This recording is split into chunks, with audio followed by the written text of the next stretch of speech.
Le secrétaire d'État Marco Rubio a entrepris cette semaine une tournée de promotion personnelle bizarre, au cours de laquelle il s'est proclamé champion de la liberté d'expression. Merci beaucoup d'être ici et de partager avec le peuple américain une journée très importante dans l'histoire du département d'État et du gouvernement américain pour la restauration de la liberté d'expression et le rôle de l'Amérique en tant que phare de la liberté d'expression. Quelque chose de très historique s'est passé aujourd'hui. Pourriez-vous dire au peuple américain de quoi il s'agit? Eh bien, nous avons mis fin à la censure par le gouvernement aux États-Unis par l'intermédiaire du département d'État. C'est une chose incroyable à dire car l'administration Trump a lancé la plus grande attaque contre la liberté d'expression de l'histoire récente. Vous savez, nous allons nous débarrasser de ces gens et nous allons continuer à le faire. Donc quand nous identifions des fous comme ceux-ci, nous leur retirons leur visa étudiant. Personne n'a droit à un visa étudiant. La presse traite les visas étudiants comme s'ils étaient une sorte de droit de naissance. Non, un visa étudiant, c'est comme si je vous invitais chez moi. Si vous venez chez moi et mettez toutes sortes de saletés sur mon canapé, je vais vous mettre dehors. Et donc, vous savez, c'est ce que nous faisons avec notre pays, grâce au président. Jeanine Younes est une avocate qui s'est opposée à la censure tant de la gauche politique que de la droite politique. Et elle explique pourquoi le nouveau statut autoproclamé de Marco Rubio en tant que champion de la liberté d'expression est à la fois choquant et risible. Tout d'abord, merci beaucoup d'être venu aujourd'hui. Oh oui, pas de problème. Je veux commencer par ceci. Vous étiez l'un des avocats qui ont affronté le complexe industriel de la censure de Biden, où le gouvernement fédéral a collaboré avec les grandes entreprises technologiques pour supprimer et réprimer la liberté d'expression des Américains sur les réseaux sociaux, en fonction de ce que le gouvernement déterminait arbitrairement comme étant de la désinformation ou de la mésinformation sur Internet. Quoi que cela signifie. Pouvez-vous expliquer votre texte à ce sujet, à défense ce régime de censure?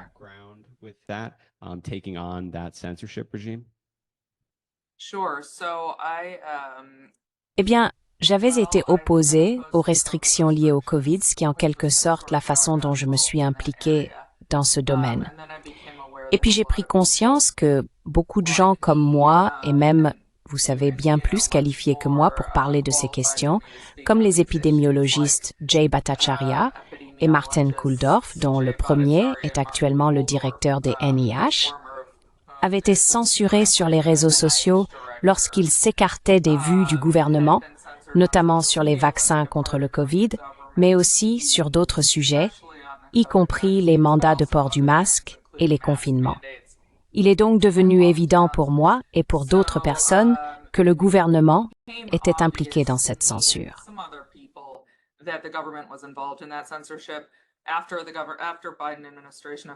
Après que des responsables de l'administration Biden aient fait des déclarations menaçant de punir les entreprises de médias sociaux si elles ne faisaient pas plus pour censurer la désinformation, les entreprises intensifiaient la censure et les suspensions, parfois des suspensions permanentes.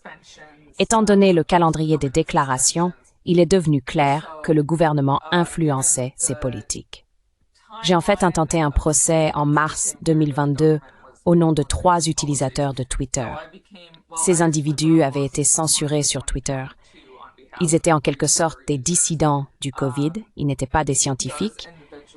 Le procès a été rejeté, mais cela a conduit à mon implication dans Missouri contre Biden, qui a atteint la Cour suprême.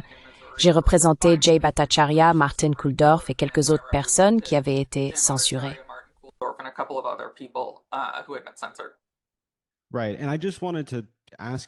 D'accord.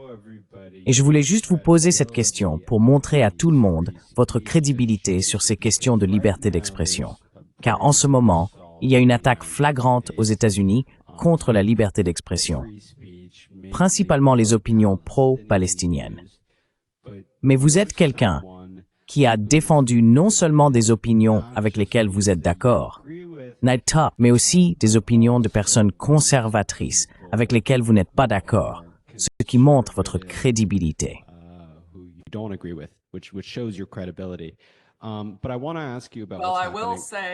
Mais je veux vous poser une question à ce sujet. Désolée, puis-je juste intervenir là-dessus parce que, en fait, j'étais d'accord avec les personnes que je représentais principalement sur les questions liées au COVID, bien que je ne dirais pas que j'étais d'accord avec chaque déclaration, mais j'étais d'accord en quelque sorte de manière générale. Cependant, il y avait aussi des parties du procès qui concernaient l'élection de 2020 et l'histoire de l'ordinateur portable de Hunter Biden. Et ce ne sont pas des sujets sur lesquels je suis d'accord. Je ne suis pas un conservateur politique. Je ne pense pas que Trump ait gagné l'élection de 2020 et je n'aurais pas souhaité qu'il gagne.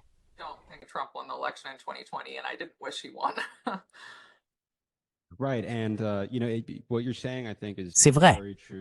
Et vous savez, ce que vous dites, je pense, est très vrai, parce que ce sont les conservateurs de droite qui se sont le plus opposés à la censure sous le régime de Biden ou sous l'administration Biden.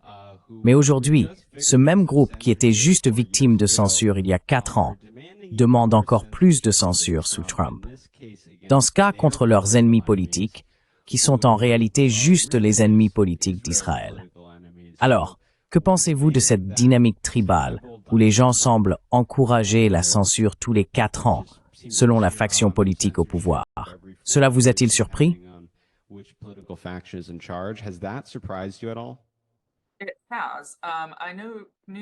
Je savais que les gens ont tendance à être un peu hypocrites sur ce sujet dans une certaine mesure. Je ne réalisais pas que ce serait si effronté et si évident. Et je pensais que les conservateurs avaient peut-être appris de leur propre expérience de censure par le gouvernement. Mais j'ai été troublée et désagréablement surpris de voir que beaucoup des mêmes personnes qui dénonçaient la censure sous le régime Biden la soutiennent sous ce régime. Et vous savez, les gens ne disent jamais « je suis pour la censure ». Ils trouvent des raisons. Vous savez, sous l'administration Biden, c'était « eh bien, si les gens entendaient de la désinformation sur le vaccin, ils pourraient ne pas le prendre et ensuite ils pourraient mourir. Et cela reviendrait à tuer des gens. »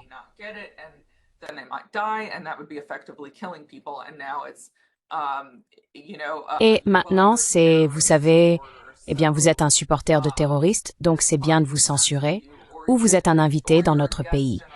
On entend beaucoup cela parce que, en ce moment, du moins, la plupart de la censure ou des punitions sont infligées aux non-citoyens sous forme de détention par l'ICE et de possibles expulsions. Donc, tant que vous êtes un invité dans notre pays, vous n'avez pas de droit au titre du premier amendement. Ce qui n'est pas vrai, une mauvaise interprétation totale du premier amendement ou une non-lecture du premier amendement, ce qui est probablement un scénario plus probable. Donc, c'est inquiétant.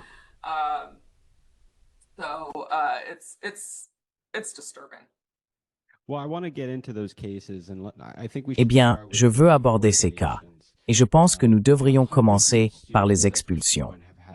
Vous savez, des centaines d'étudiants ont vu leur visa révoqué, comme vous le dites, non pas pour des crimes qu'ils ont commis, mais simplement pour avoir exprimé des opinions que le gouvernement n'aime pas, à savoir le soutien et la sympathie pour les Palestiniens et la critique d'Israël. Et un cas est celui de cet étudiant de Tufts, doctorant, Ramezia Öztürk, pour justifier son expulsion. Le département d'État cite la rédaction d'un éditorial, la participation à des mouvements de protestation qui apparemment harcèlent les étudiants. Je n'ai rien vu de tout cela, mais nous l'entendons constamment. La prise de contrôle de bâtiments et juste son soutien général pour le Hamas, quoi que cela signifie.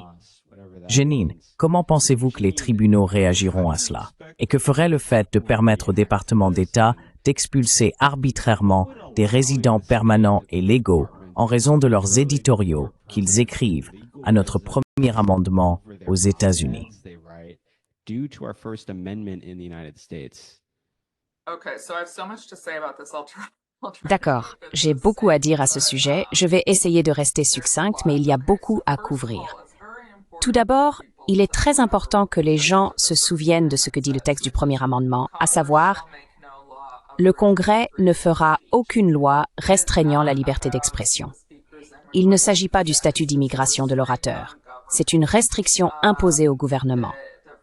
Les rédacteurs n'ont reconnu aucune sorte de différence. Et pour de bonnes raisons. Ils comprenaient que les principes sous-jacents au premier amendement sont que le gouvernement n'est pas en position spéciale pour juger ce qui est vrai ou faux. Le gouvernement est souvent motivé par de mauvaises raisons lorsqu'il est autorisé à censurer.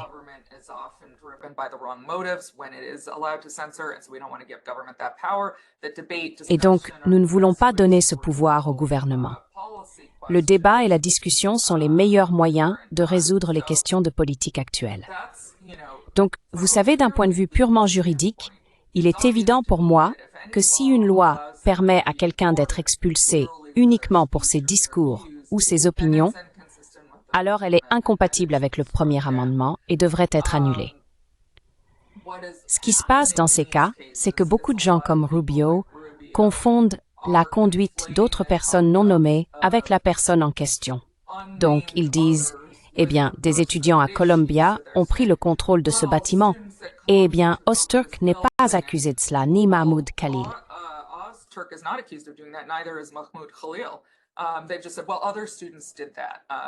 Ils ont juste dit, eh bien, d'autres étudiants ont fait ça à Columbia. Öztürk n'était même pas à Columbia, elle était à Tufts. Donc, vous savez, ils traitent ça comme si tous les étudiants qui s'opposent à ce que fait Israël à Gaza formaient une sorte de masse et qu'ils étaient tous responsables des actions des uns et des autres, et donc ils peuvent tous être expulsés. C'est évidemment complètement ridicule et ce n'est pas conforme à aucun principe de droit, que ce soit dans un contexte d'immigration ou criminel ou autre. Vous savez, il s'agit de responsabilité individuelle, de culpabilité individuelle. Vous n'êtes coupable d'aucun crime, ni même de discours.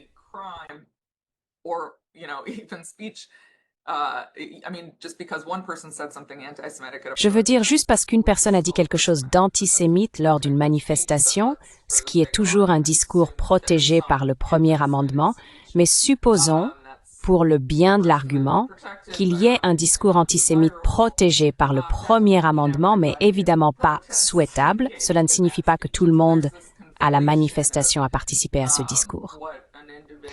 Et donc, il y a cette confusion entre ce qu'un individu a fait et ce que certaines personnes, peut-être dans le groupe, ont fait. C'est donc un autre problème. Mais je veux dire, les implications de cela sont tout simplement glaçantes. La philosophie qu'ils utilisent, en gros, dit qu'il y a cette disposition obscure de la loi sur l'immigration qui permet à quelqu'un d'être expulsé, qu'il ait ou non une carte verte ou un visa, désolé que ce soit une carte verte, un visa, peu importe,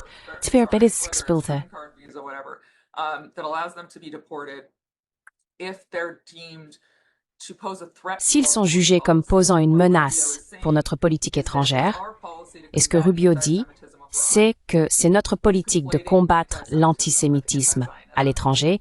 Il confond l'antisémitisme avec l'antisionisme. Et donc, si vous vous opposez à ce que fait Israël, alors vous êtes en conflit avec nos objectifs, et donc vous pouvez être expulsé. C'est une interprétation complètement ridicule du statut qui pourrait de toute façon être inconstitutionnel. Quant à ce que font les tribunaux, c'est une question compliquée. Il n'y a pas encore eu de décision judiciaire fédérale sur cette question. J'essaie de rester optimiste que les tribunaux feront ce qu'il faut ici, qu'ils trouveront soit que le statut est inconstitutionnel, soit qu'il doit être interprété de manière à le limiter à un comportement qui est quelque chose de plus que de la parole.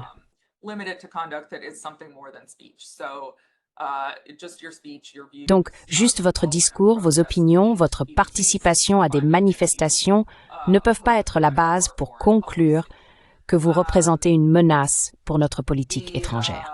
Les gens étaient donc un peu perturbés parce que la semaine dernière, le juge de l'immigration, dans l'affaire de Mahmoud Khalil, a conclu qu'il pouvait être expulsé. Mais il faut noter que ce n'est vraiment pas la fin du chemin. Il a deux affaires. Il a son affaire de droit de l'immigration qui n'a jamais été susceptible d'être l'avenue de secours pour lui parce que, vous savez, tout d'abord, les juges de l'immigration sont administratifs, ils font partie de la branche exécutive, ils ne sont pas indépendants, ils ont tendance à ne pas être très bons. Le gouvernement l'a délibérément envoyé en Louisiane pour obtenir un juge de l'immigration de Louisiane parce qu'ils sont probablement les pires là-bas.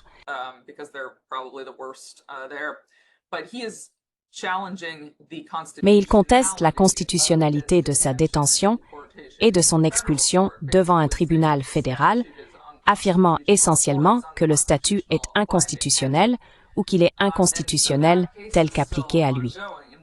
Et donc, cette affaire est toujours en cours. En gros, les gens ont reproché au juge de l'immigration, et je ne suis pas avocat en immigration, donc je ne veux pas l'affirmer avec certitude.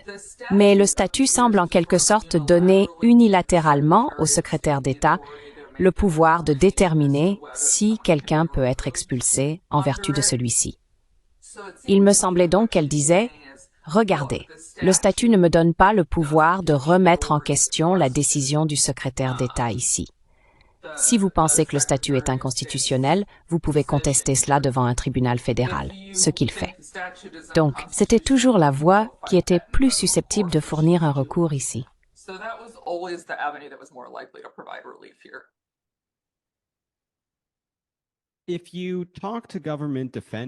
Si vous parlez aux défenseurs du gouvernement, ils diront ceci. L'argument est que les gens sont ici avec des visas et qu'ils doivent se comporter comme des invités, qu'ils ne peuvent pas s'opposer aux politiques de notre gouvernement. Mais comme vous l'avez mentionné, ces protections constitutionnelles, comme la liberté d'expression et le droit à une procédure régulière, s'appliquent à toute personne sur le sol américain, qu'elle soit citoyenne naturalisée ou non. Si ce n'était pas le cas, qu'est-ce que cela signifierait pour les critiques du gouvernement, non seulement à gauche actuellement, mais aussi pour les dissidents de droite en visa étranger qui critiquent les démocrates? Et comment cela se déroulerait-il sous de futures administrations démocrates? Quelqu'un a-t-il vraiment réfléchi à l'avenir?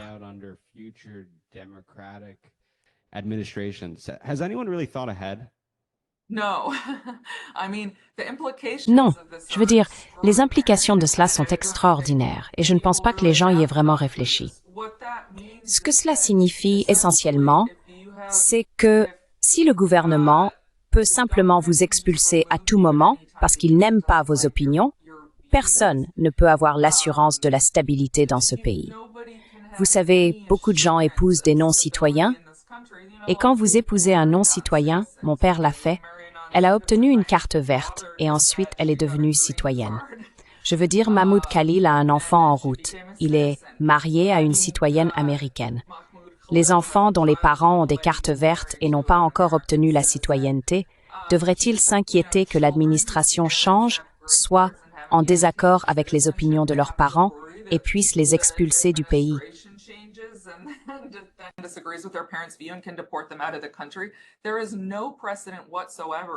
Il n'y a absolument aucun précédent pour traiter les non-citoyens de cette manière. Et je veux dire, les gens devraient se souvenir qu'au cours de la COVID, il y avait un certain nombre de non-citoyens. J'avais en fait un très bon ami qui était ici avec un visa d'Australie. Il travaillait pour les médias australiens. Il a écrit de nombreux articles contestant les confinements, les obligations de vaccination et les obligations de port du masque.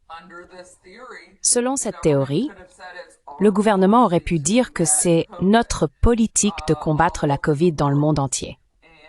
Et en venant ici et en écrivant des articles remettant en question notre stratégie, vous mettez en danger notre politique de confinement et d'obligation de port du masque et ce genre de choses pour lutter contre la COVID.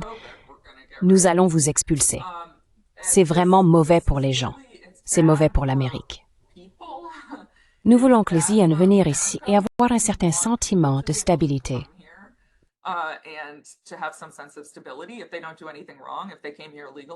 S'ils ne font rien de mal, s'ils sont venus ici légalement, qu'ils ont un visa ou une carte verte, ils peuvent exprimer leurs opinions. Moi-même, je veux entendre les perspectives de personnes du monde entier. Je pense que cela contribue à une société plus saine.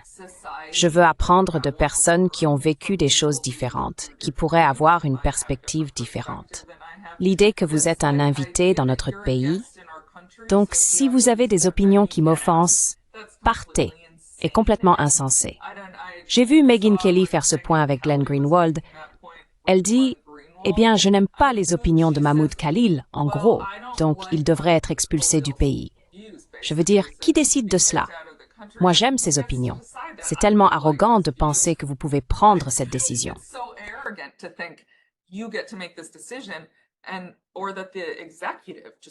Et que l'exécutif, juste parce qu'il... Vous savez, c'est ridicule. Laissez-moi vous poser cette question. C'est un peu lié parce que si souvent, lorsque nous accordons au gouvernement de nouveaux pouvoirs, censés contrer des menaces étrangères ou marginales, ces pouvoirs finissent presque toujours par cibler des citoyens américains. C'était le cas avec le Patriot Act et la surveillance de masse, et c'est en quelque sorte une règle générale à Washington. Pensez-vous que c'est ce qui se passera ici avec le plan de déportation de l'administration Trump pour les critiques d'Israël, qu'il sera élargi pour cibler les Américains, pas seulement les résidents permanents?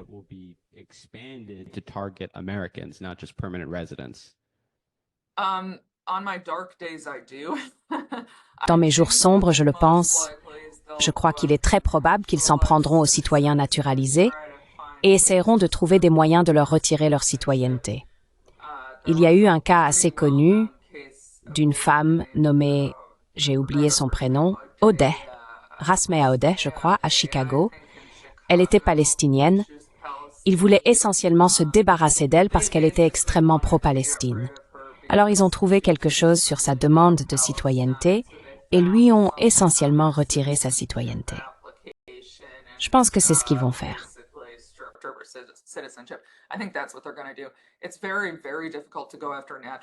Il est très difficile de s'en prendre aux citoyens de naissance. Maintenant, bien sûr, ils pourraient, vous savez, et c'est mon point de vue, si vous pouvez considérer le soutien aux Palestiniens comme une menace pour la sécurité nationale ou effectivement du terrorisme, si les tribunaux acceptent cela, alors nous avons un problème, parce que vous pouvez de la même manière faire des arguments, en vertu des lois, sur le soutien matériel au terrorisme. Bien sûr, c'est une définition complètement ridicule du terrorisme. Et j'espère que les tribunaux la rejetteront comme ils le devraient. Mais je ne peux pas dire que je n'ai pas peur.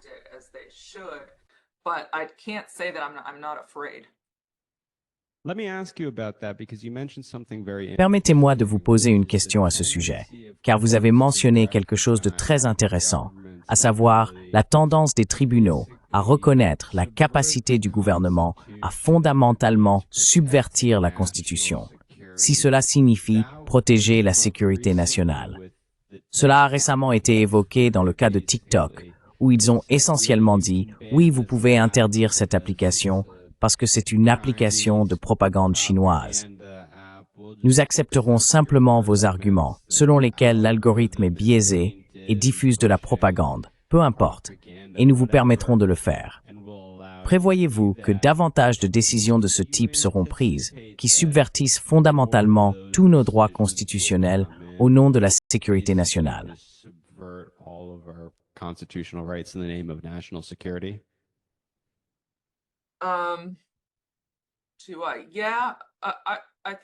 Est-ce que je le fais? Oui, je pense que c'est probable.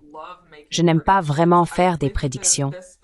Avec cette question spécifique, c'est un peu plus facile parce qu'il me semble que c'est l'étape logique suivante. C'est aussi ce que le plan, projet 2025, projet Esther, est essentiellement le plan pour commencer par des expulsions afin de réprimer les discours critiques envers Israël. Commencer par les expulsions de non-citoyens, puis passer à des moyens de punir les citoyens. Je n'ai pas réfléchi aussi loin, pour être tout à fait honnête. Je ne suis pas sûre de ce à quoi cela ressemblerait, mais je pense qu'une forme de loi sur la sécurité nationale sera utilisée.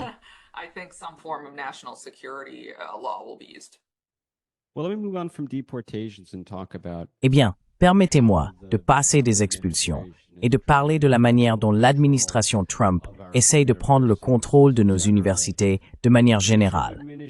L'administration Trump a révoqué les fonds fédéraux pour toutes les universités qui ne respecte pas ces normes d'application du discours de haine contre les opinions pro-palestiniennes.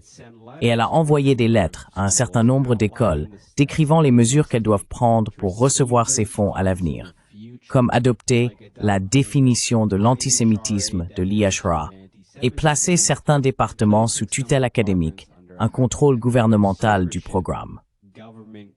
Existe-t-il une base constitutionnelle pour que le gouvernement fédéral contraigne les universités à adopter des codes de discours dans ce cas autour d'Israël et de la politique étrangère des États-Unis? Des sujets que l'on penserait probablement vouloir débattre sur les campus universitaires.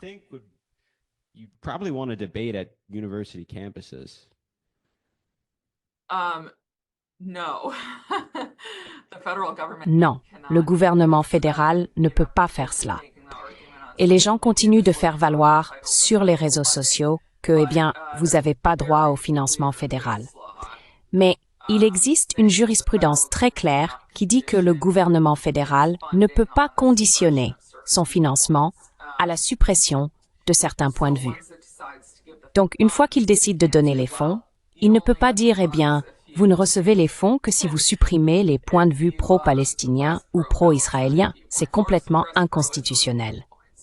J'espère donc que cela sera contesté. Vous savez, je suis un peu contre le fait que les universités reçoivent des financements fédéraux, pour être honnête. D'un point de vue politique, je ne pense pas que ce soit bon pour qui que ce soit. Donc peut-être que ce sera un moment de révélation où les universités décideront de redevenir indépendantes. Et je pense vraiment que c'est probablement la meilleure chose pour tout le monde.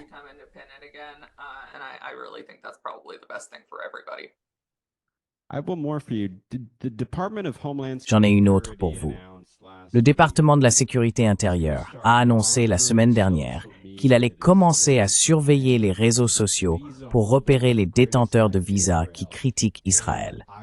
Et je vois aussi de nombreux conservateurs défendre cela. Mais je pensais que les conservateurs étaient contre l'espionnage du DHS. Jim Jordan et Mike Johnson se sont exprimés très vivement contre cela en 2022.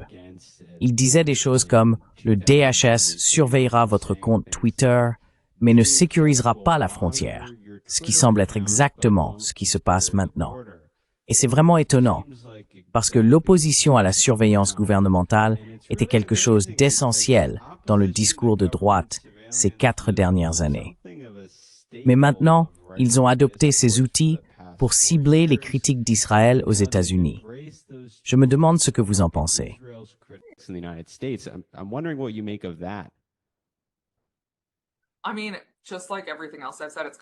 Je veux dire, comme tout le reste que j'ai dit, c'est une hypocrisie totale et complète. C'est totalement incohérent. Ils essaient de le présenter comme quelque chose de différent parce qu'il s'agit de faire sortir du pays les étrangers qui n'ont pas le droit, vous savez, qui sont censés représenter une menace pour nous d'une manière ou d'une autre. Mais encore une fois, notre histoire, notre tradition, notre premier amendement comprend que nous ne punissons pas les gens. Le gouvernement ne punit pas les gens pour avoir des opinions qui diffèrent de celles du gouvernement. Ce n'est tout simplement pas constitutionnel. Ce n'est pas non plus cohérent avec les principes sous-jacents du premier amendement.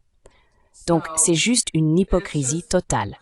Et je veux dire, cela a évidemment des implications pour les non-citoyens. S'ils scannent les réseaux sociaux, ils ne savent pas d'emblée qui est citoyen et qui ne l'est pas. Cela signifie qu'ils surveillent tout le monde. Et cela, vous savez, c'est une sorte d'ingérence gouvernementale qui est vraiment troublante et devrait vraiment inquiéter les gens.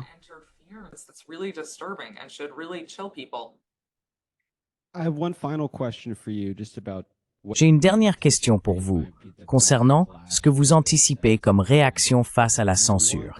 Je veux dire une conséquence du fait que le gouvernement fédéral exerce un contrôle sur Internet et manipule notre système d'information sur des sujets comme le COVID, l'élection de 2020, l'ordinateur portable de Hunter Biden et la guerre en Ukraine.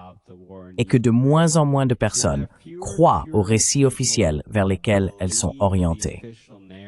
Et de plus en plus de personnes contestent et se méfient en réalité de ces factions de pouvoir, que la censure était initialement conçue pour protéger et mettre à l'abri des critiques.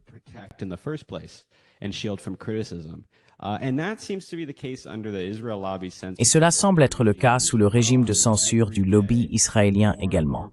Je veux dire, chaque jour, de plus en plus de personnes sont censurées et expulsées pour leurs critiques d'Israël.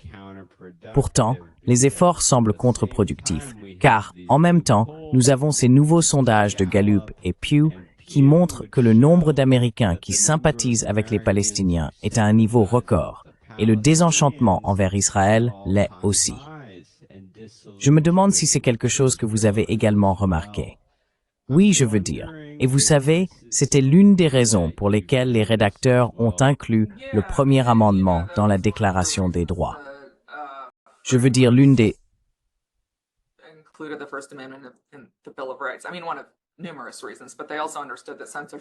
De nombreuses raisons, mais ils ont aussi compris que la censure ne fonctionne pas, n'est-ce pas?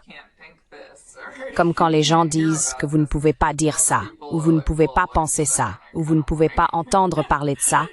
La plupart des gens se disent, eh bien, attendez une seconde, j'ai un peu envie de l'entendre. Vous savez, je n'étais pas si intéressé avant, mais maintenant je le suis. Donc, je pense que cela augmente probablement la connaissance des gens sur ce qui se passe en Palestine, parce qu'ils se demandent, attendez, pourquoi ne pouvons-nous pas en parler? Il est difficile de dire exactement quelle est la cause et les faits. Vous savez, je pense que probablement le changement de l'opinion publique à ce sujet, l'augmentation du soutien décroissant pour Israël parmi les Américains, provoque probablement une certaine désespoir qui pourrait inciter les efforts de censure.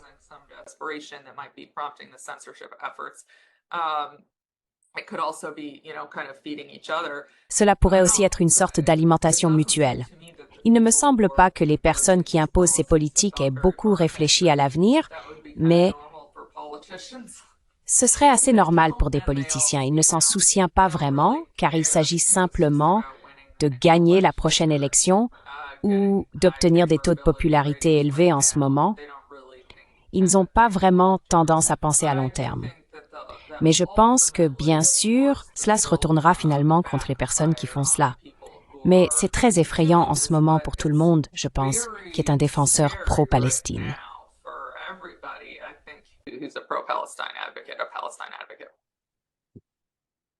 Eh bien, merci beaucoup d'être venu aujourd'hui et d'avoir parlé avec moi. Cela signifie vraiment beaucoup. Où les gens devraient-ils aller s'ils veulent soutenir votre travail?